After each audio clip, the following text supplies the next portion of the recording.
Hello everyone! Welcome back to my channel. Charot! Ah, Kumusta kayong lahat? Ito na naman po tayo dito sa Love and Coach Share. Um, Mahirap bang talaga aminin sa isang tao na lalo na sa karelasyon mo, mahirap bang aminin na ayaw mo na sa kanya o kailangan mo na lang iwan bigla at hindi ka na magpaparamdam at hindi ka na magpapaalam? Bakit napakahirap magpaalam ng isang tao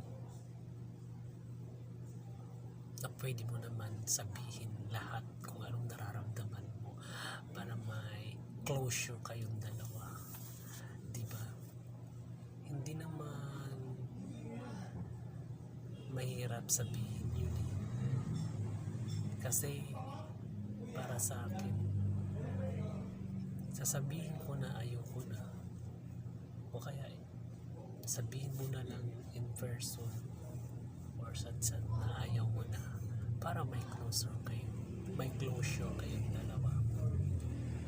Hindi yung nagpapaligoy-ligoy pa kung ano-ano, kung kailan sasabihin, pinag-aantay ka lang ng matagal o kaya gagawin ka na lang manghuhula kung kailan mo mahuhulaan,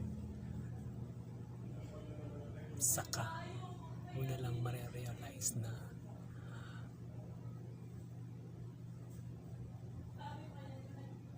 wala na siya,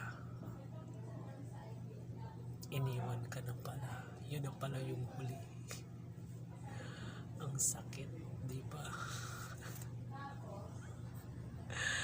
Hayaan na natin yung mga taong ganyan, sobrang mapanakit,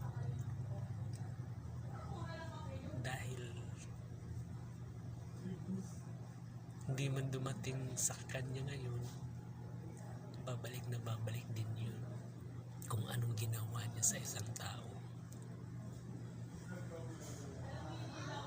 Babalik at babalik din sa kanya yun, di ba mga friend? Thank you for watching and I love you.